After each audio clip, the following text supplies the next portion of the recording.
Welcome to the Hey Jimmy podcast. For years, these five fools have spent way too much time together debating the most idiotic notions. Now they are recording for your pleasure. Put on your thinking caps and strap in for some weird and wild talking points.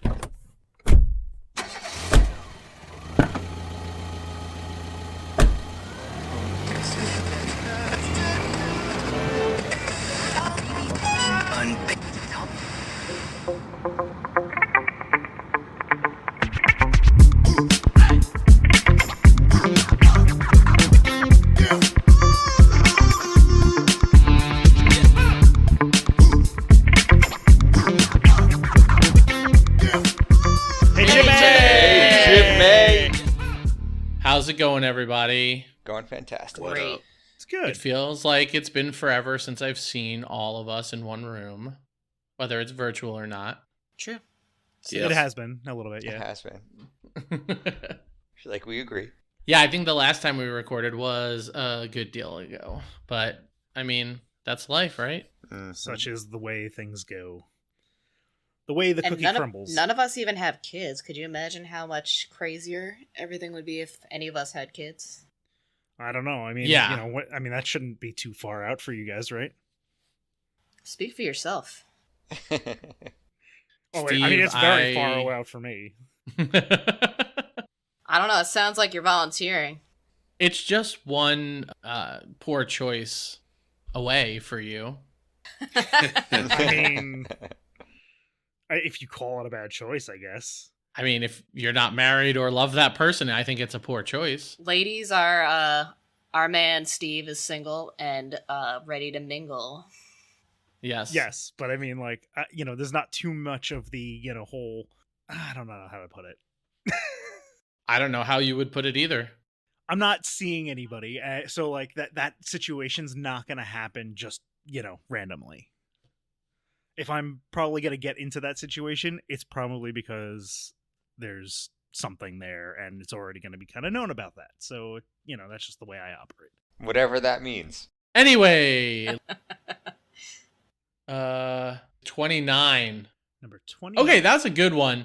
If you could change any movie ending, what would it be, and what would you change it to? So actually, I have a funny thing about this, and I would encourage anybody to do it with any of their friend groups. A friend of mine, we were sitting together as a group, and we decided we were going to play a game where it was all, you would take a movie title name, you drop one letter from a word, and change the entire premise of the movie, and you describe the premise of the movie. So, one example would be Lord of the Rigs, right? Where it's like one person is commanding an entire contracting crew to dig up, an entire area, a plot of land, so that they can make a new facility or something like that, and he has to overcome the obstacles and control the biggest rig possible or something like that. Like, I'm sorry. I'm not going to see that movie. you know what I'm saying? Like, you just create a premise based off of dropping a letter from a movie.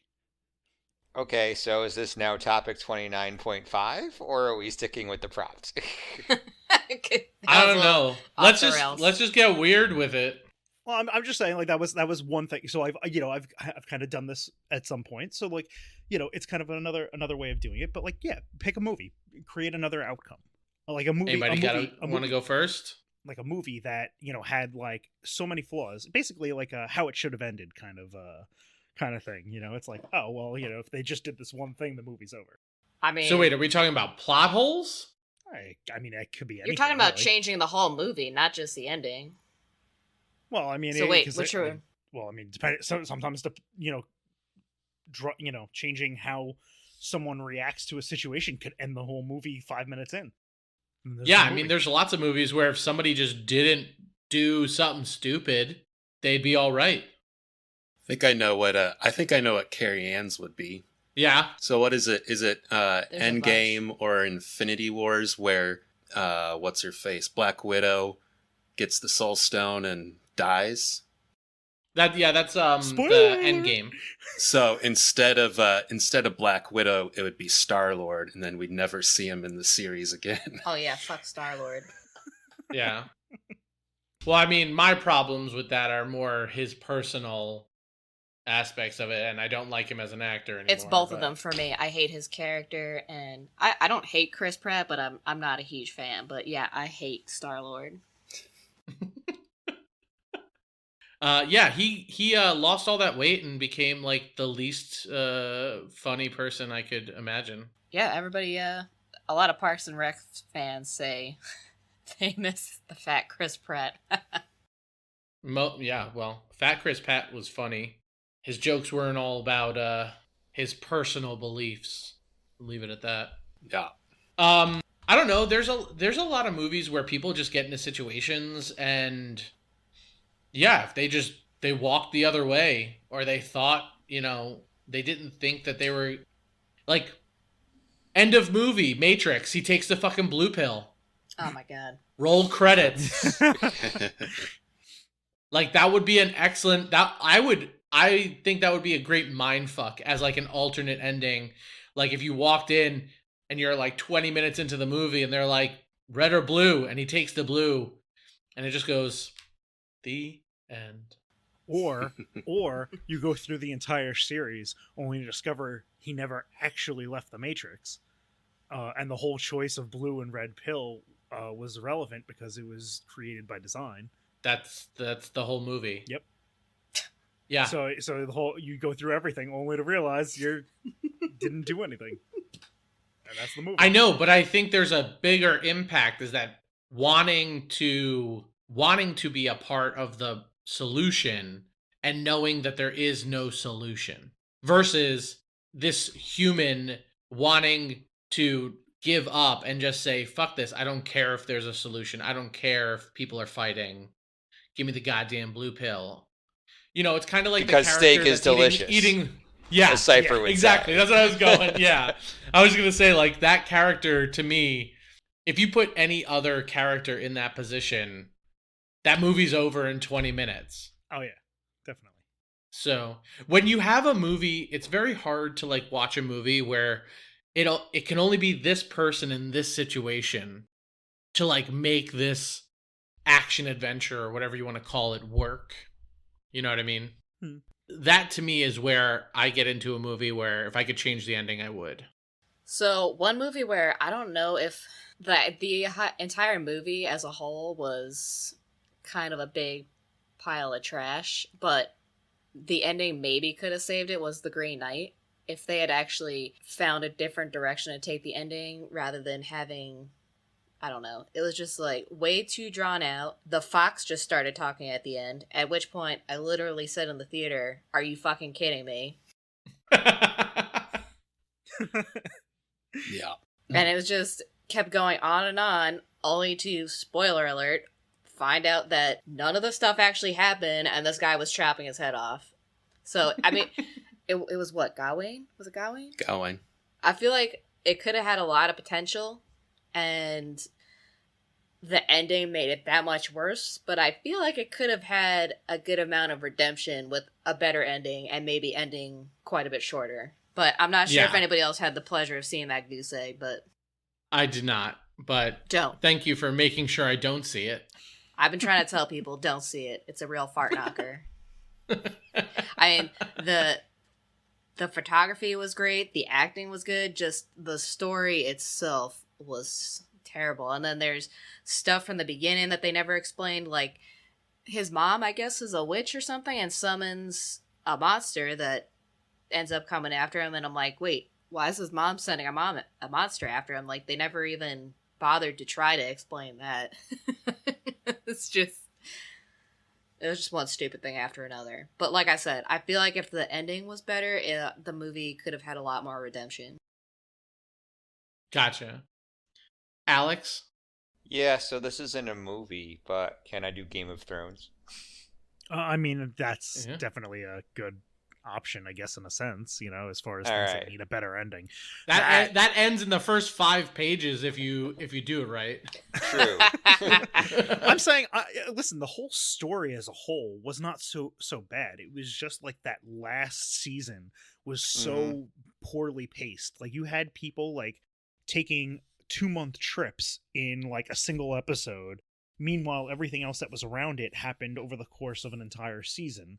So it was just all over the place. It had no real continuity at all. I really don't and mind. they were offered 2 extra episodes, and they still did not. They were like, "No, we can get it done in less," and it sounded horrible because like it was just not written well. It was like too I don't rushed, mind time and it didn't have the compression right outcome. for the sake of the story. Yeah, but time compression and time mismanagement is different, because like you had a 2-month boat trip by one character in a single episode, and everything else that was happening in between, what would have happened in between that would have been so far apart that they thought, oh well, you're not gonna remember that this person went to this area.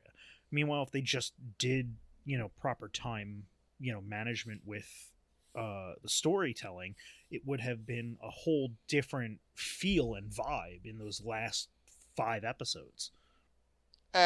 It's a fantasy story in which there are dragons and ravens carry messages, so I forgive like sprawling stories for that type of thing, especially when you get near the end game and it's about finally just getting like to the plot. For me, it's more of an issue like the treatment of Daenerys as a character. Like, I really felt like there was this really awesome opportunity to kind of like juxtapose Daenerys, Dany, who is very much this like self-made woman, and like Jon Snow, who kind of just fails upward all the time. Like, and not only fails upward, but like gets bailed out by woman at every single stage. Like, brought back from the dead from the witch. Story of humanity. Yeah. Brought back from dead by from being stabbed to death by the witch. Gets saved in the Battle of the Bastards by one sister, and then gets saved from a dragon when Arya kills the Night King, and like basically gets projected upwards, whereas Dany just does everything for herself. And I felt like there would have been this like cool story line where like Dany just became more and more and more competent, and eventually just kind of just stopped needing to listen to all of her advisors, because all her advisors really just wanted to maintain the status quo, but with like her. And she's like, no, fuck that. Like, I'm the mother of dragons. I'm Misa. Like, we're going to do things a lot differently when I'm queen. And all of a sudden, all these like dudes getting terrified of her and inventing like this mad queen fiction, like the story they tell themselves to convince them that, they need to find another ruler, and they settle on Jon Snow and all this subterfuge, and how, like, yes, in the end, it's like Dany is the Mad Queen, but only because it's like some stupid story a bunch of mediocre guys created to try and pivot from supporting her to Jon Snow, and then, battles, dragons, fire, blood, and whatever the ending goes from there, but just like to have her just go crazy for the sake of being crazy, like that was just really unsatisfactory. I feel like it was less going crazy and more being drunk on power. Yeah, kind of falling susceptible to, really the traits of the house. Like you're having, you're granted like this power. Like, you have dragons, you have all of this mighty military force, and you're trying to conquer a land.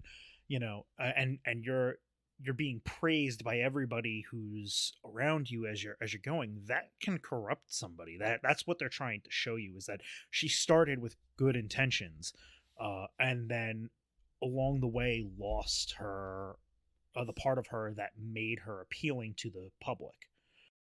Except she never did.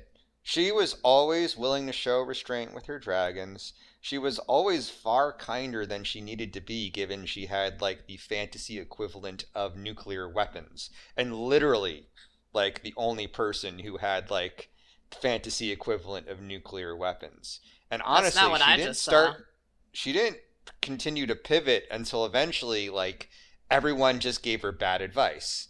Like Tyrion's like, take Casterly Lock. No one, because he just fucking hates his family. But no one being like, hey, that kind of spreads us apart and opens up to attack in the Reach. Don't use your dragons. Like, no one wants to see dragons. Like, no, use your goddamn dragons and don't like make them susceptible to attack. Just like go for the jugular. It's only when she starts to like actually make losses does she say like, screw y'all, I'm doing my own thing, and that's actually when she's successful. I mean, I haven't finished it, but I'm on the last season at least. But I mean, I can already see where they were setting her up to be the Mad Queen because, I mean, she shish kebabbed Sam's dad and brother just because they wouldn't take the knee. So it was a little bit. Yeah. It was a little bit extreme for. No, it's not. When you have a powerful family that's saying no, we will not bend to you. That means that everyone under them, all of their bannermen, will not yield and support her. So you have to show those motherfuckers like, no, like I am queen now. Like you are done. Like seriously, like I guarantee you if Tywin Lannister was in the same situation, he would have had them hung from a thing. It would have been less graphic. But she's trying to be different, but she's not showing that she's different by lighting them up on fire. You could have, imprisoned them or something and not burn them alive. There's being different in how you rule, and there's being different in how you conquer. Like, she has to conquer at some point. Like, she has to make people submit. And not being willing to use your dragons to get, like, the nobility in line, I think was a big miscalculation on all of her advisors' part. But that wasn't what she was selling. She was selling that people wanted to be under her, and by making people submit, you're not doing that.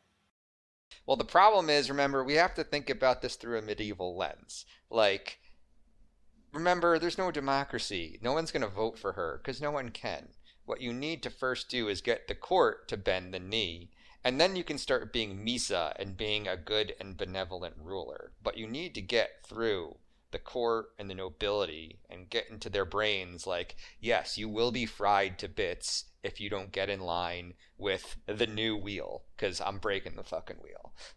I mean, it also comes down to, like, what do you do with the person who's not going to bend the knee, So, like, I feel like this situation was, like, okay, it was probably properly handled by her in that sense, but, like, it was more the situations where she just wanted more power and wanted more acknowledgement, and she wanted everybody to love every decision that she was making, regardless of what it was. Like an example. Like she kind of went on this assumption that her dragons were the ultimate force of nature, and she goes to fight with the dragon, thinking that nobody's going to possibly do anything to harm this dragon, and then pretty much it gets impaled in a main combat, and it takes us a huge suffering, and she thinks that that's just going to be enough. Attack broad daylight, attack, because they're not going to have anything. They're going to be too scared. They're going to run away. They're going to bend just at the sight of my dragon, and they don't. That's what she said. That's what she said. To be fair, that is one thing where I thought the show went a little overboard. I mean, to be fair, I don't think anyone thought the Night King would have a magical, like, throwing spear. Like, that one I can imagine catching people off guard when they lost, like, which one? Was that, like, Rhaegal or Rhaenyra? I don't remember I mean, even that's different, though. I mean, like, that's a whole nother situation, is that she's, super confident that, against this thing, one dragon would be enough. Just not how you would normally approach a situation, is like, hey, here's this huge threat, we can just take our minimal stuff. No, it's a huge threat, or you can at least scope it out, or you could do whatever. But I just feel like that was another poor use of resources. Yeah, I mean, I also like overconfidence, cockiness. I'm willing to suspend disbelief, but in that one scene when she lost her second dragon to like the fleet, somewhat like they literally shot a moving target from over a mile away using bow and arrow technology, and I'm just like, nope, I don't buy that. Well, that comes down to another situation. Like, you're trying to like take over an entire city. The one thing that you should be doing is taking out those pieces. So like not bringing your entire military force or some of your military force, acknowledging that your stuff is there. You just fly in as fast as possible, take out as much stuff as you can, on the surface level, dip out, come back the next day, do it again, Which is exactly what she did in the battle. Well, no, of King's they were Landing. prepared because they saw her army mounting and getting to the area. They knew that she was there because they had all the boats. They had all the... Yes, and then she torched them all with Drogon. So coming from the side. not to interrupt this dick sizing contest, but what you're saying is that if she just used her dragons the way that she should have, which was just total elimination, she could have the books could have only gone to 2 books instead of 5. Or the series could have only gone 2 seasons instead of 4. No, I think it took a little while for the dragons to be born. Yeah, it's gonna take a grow while of for the age. dragons to mature. So like that Gotcha. That's understandable. But like once they were matured, it didn't really need to be drawn out that way. Gotcha. I'm just trying to bring it back to what the actual question was. You fucking nerds. I think I had a legitimate way, an alternative way of handling the Mad Queen storyline.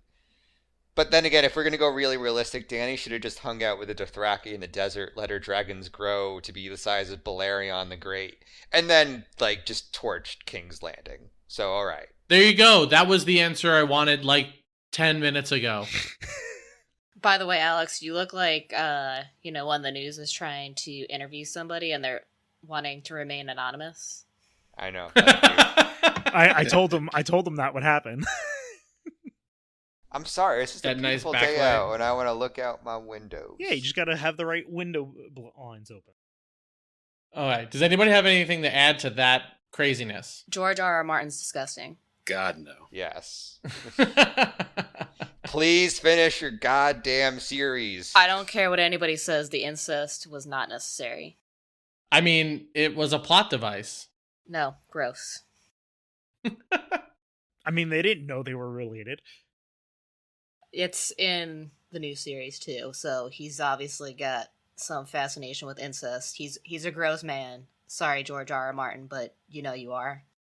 Okay, I'm just gonna say we're gonna move past that and just say incest is bad. And I rode the wheel again because I think we're just gonna start doing these, fast fire. Change We got up the number 7. format. Yeah, might as well, right? Just shake it up. Number 7, which is how often do you think R2-D2 wants to kill incompetent humans? Oh my god. So many times. By R2-D2's view, every human is incompetent. Or Or useless. He's like, get the fuck out of my way. Beep boop, beep boop. the only thing holding on his revolution. back is he doesn't have actual legs or hands. Yeah. Yeah, but they fixed that with the fact that he's got all these little things that come off of him and he's got jetpacks. So, he's like a computerized Boba Fett, I would say. There You you know, there's probably a reason why no one, jerry-rigged a blaster that he could hold. Because, that would be, the end of it all. Think about Star Wars wouldn't get past Episode 3 because R2-D2 would have just taken care of things. Yeah, but he also's got that sweet taser. Yep. So, I mean, I don't know. As a droid, I guess my question would be, if any droid, how much AI do they have? Are they specifically, are we talking iRobot configuration where they can learn to feel like they're real? Or is R2-D2 the highest priority to listen to humans? And if so, how does a computer or a robot generate the ability to question or grumble or be fucking pissed at somebody? There's a glitch somewhere, right? If that's happening. I mean, he I don't has know. enough free will where C-3PO is always yelling at him for saying inappropriate shit, but they don't tell you what he's actually saying. But he's like, good God, don't say that. Yeah, it's kind of, I think again, this could be something have an that's in AI. Wikipedia. I think, they have enough autonomy that, they are essentially sentient. They have personalities. I think some of it is limited by like how advanced they are. Like, you see all the droids in the Star Wars universe. Some are very simplistic robots, and therefore they kind of have simplistic personalities.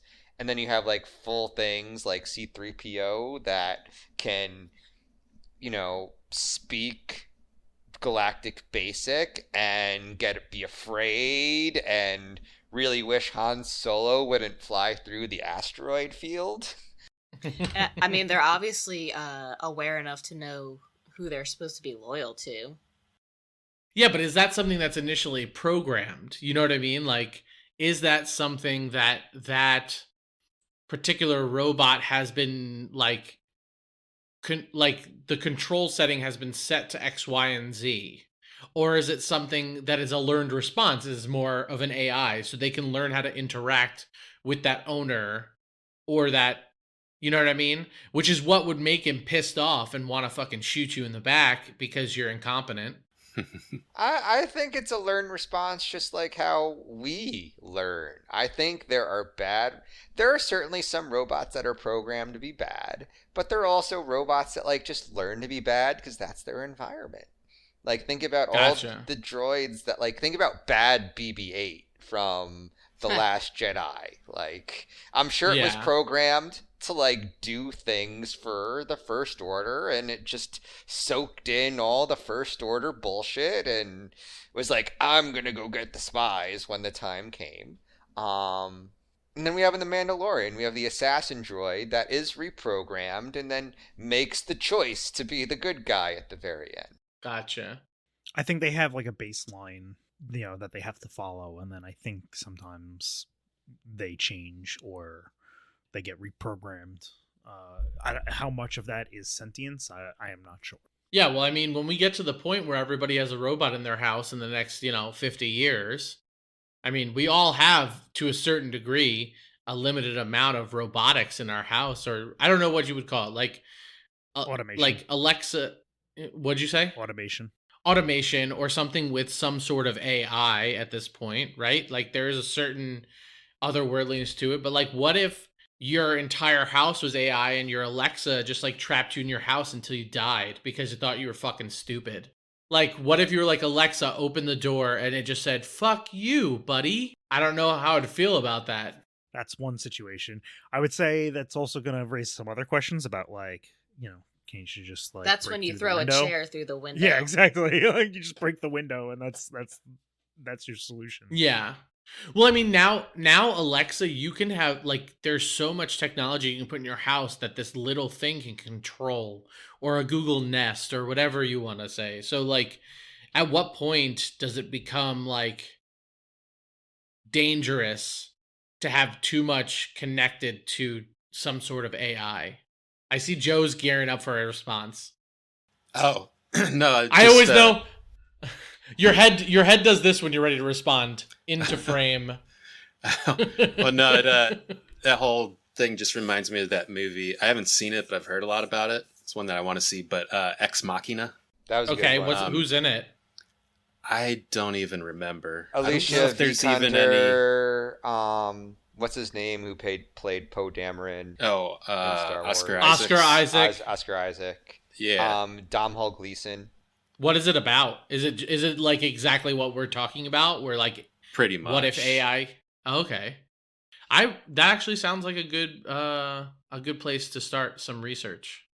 Yeah, I've heard good things. Yeah. It's I don't a know good if Carrie film. Ann I've would seen like it. before. So Yeah, I haven't seen it, so I can't comment on Wow, am I the only one here who's seen it? Apparently. All right, well, you all have homework now. Go watch this Nerd on whatever alert! it's streaming. it. I have a ton of other things to watch. I mean, I think there are clear, like in that conversation just about R2-D2 specifically, there are definitely moments where you see bullying too.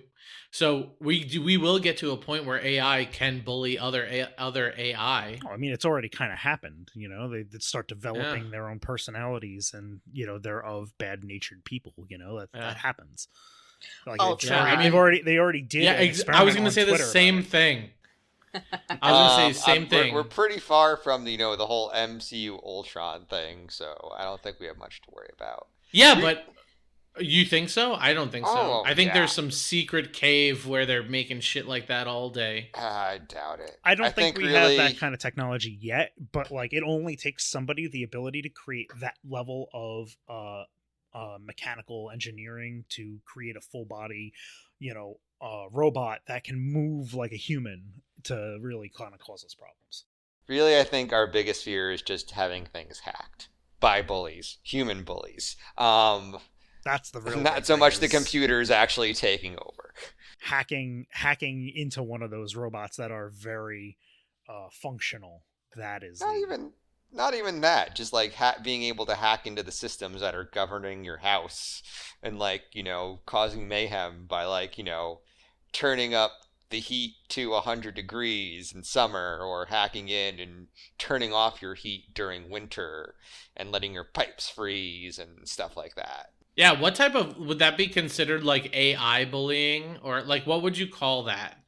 I honestly don't even know. Like, it's interesting when you think about it, right? Like, what's the legal framework for that? And the problem is, like, the legal framework's probably lagging. So I guess if someone was to like hack into your home systems, and let's say like literally like turn off your heat in the middle of winter and your pipes burst and you have lots of damage, and let's say you have the evidence to prove that they hacked in and caused damage, I guess you probably have at least some type of civil tort because like they caused you some economic harm.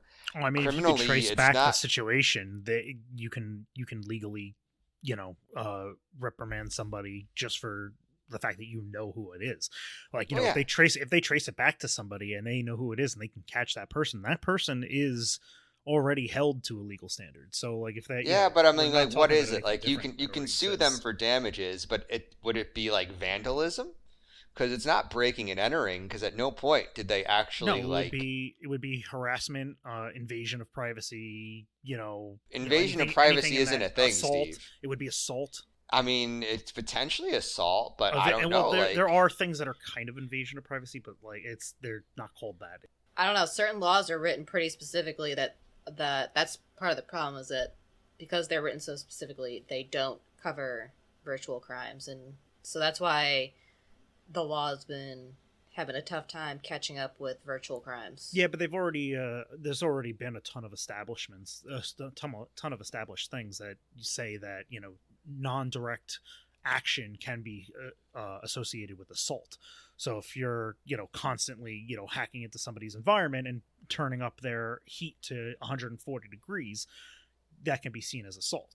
but is it? Like, that's the question. Like, if you can give me a source that says, like, yes, New York City amended its code, that is assault under like, or It's New usually York by State, precedent. or- It's usually by precedent of other court cases. Well, that's the problem. Like, it would be the first of its kind. So No, like, because if it's there's already no happened. precedent- I'm pretty sure it's already happened. I'd have to find the exact situations Okay. of such, but like, I don't have them obviously offhand. But I know that it's been a thing where there have been malicious groups and they have been charged with things like assault or harassment. I think it just depends on the statutes. So yeah, I guess that's really the open question. Yes. If I was one of the hackers, I would just make it so that I could fuck with your, like, if someone had a bidet, I would just like shoot the bidet at them all day. I mean, a lot of the other issues with the virtual crimes are a lot of times is interstate. So then you're worrying about, state jurisdictions versus federal jurisdictions. It's not a clean process. I also feel like it's like a not always something that you're dealing with within the country. Like, Yep. Same with hackers in terms of like, I think that depends on certain establishments or whatever. Yeah, sometimes people are sending out malware from other countries, and that obviously is just that's obviously hard to track. It's a whole different thing. But I mean, depending on the level of crimes, depends on how involved the countries get. Sometimes there is cooperation between countries, especially when they're hacking from overseas to government agencies or corporate agencies, things of that nature. For the average person, not so much. But when it's a big to do, like like maybe like the pipeline hack, like that kind of thing. There was some communication between between countries to try to work through it. Gotcha. Okay. Yeah, I don't know where to go else with that. R2-D2. Imagine if R2-D2 was enough of a dick to like hack the Millennium Falcon. I don't know why I'm going back to that now. Well, this is what we were originally talking about, and of course it spiraled out of control as usual. So, I mean, I'm just thinking about R2-D2 like taking over like how much power could R2-D2 have if they took over the fucking Death Star? Like imagine, because I'm sure R2-D2 can run that whole fucking thing by himself. Like that would be a great fucking ending. It's a giant if R2-D2 went to the Death Star with Luke in the first round and he's just like, fuck this, plugs in, takes over the whole thing, and becomes like this mega AI. yeah, because I mean, they have a whole bunch of computer systems. I don't know exactly if they had like an AI computer system. I guess it kind of depends on whether or not the framework for such a thing already existed or not, because then you'd have to be attacking into it and then overriding, the current AI with R2-D2's AI. And then at that point, you have R2-D2, the mobile unit, and R2-D2, the Death Star. Death Star, R2-D2. You know what I just learned the other day? Does anybody know who played BB-8? Because I just learned this the other day. It was played by an actual human. I feel like I know, but I don't remember. Bill Hader. Oh, wow. That was not what I was going to guess. Nice. Bill Hader, so apparently they had him come in and he started doing a voice and Disney was like, nah, fuck that. And then I guess they like figured out a process with basically like one of those speaker boxes. So he was like doing the whole thing through the speaker box, but that's him. And now I can't fucking unhear, every time I hear BB-8 talk, I can't unhear Bill Hader. Nice. Hope you don't hate It's his voice. fucking ridiculous. I don't hate his voice per se. I hate him. I enjoy him as a character in Barry, but I think he gets a little whiny in that, and I think that's on purpose. But he's not normally that whiny. Yeah, But that was a good set. That was a good show. that's on our list. I still have to see like the most recent season. How many seasons are there now? There's like I think three? I'm only 3. I think I'm only 2. I think I'm in the 3rd season then. I remember. I mean, when I moved, I gave up HBO, so I have to like just sign on for like a month to watch that because I love Yeah. Barry. I mean, I feel like Barry is like the other end of like the opposite end of this whole R2-D2 conversation. Like he's a sociopath that's gaining empathy and becoming a better person, and he can like understand people's fuck ups. But does he? He always kind of like goes back to the dark place. But he's trying. Yeah, I'm sure Darth Vader was trying at some point too. Oh, yeah, sure. Yeah. Well, that's a good conversation He was too. tainted by the dark side, but he was doing it for love. He put his taint on the dark side. I mean, that's all that was left of him. It was his face, his voice box, and his taint at the end of episode 3.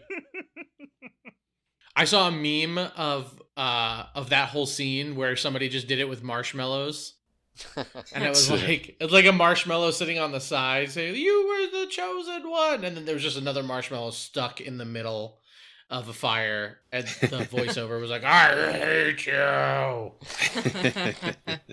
All right, I feel like we hit the time. I think I was just gonna say I think we've beat all these to death, and maybe we should sign off. I was gonna say kind of the same thing because we did hit. Okay, love you guys. Love Love you you too. too. Love you too. Hey Bye. Jimmy. Hey, Jimmy. Jimmy!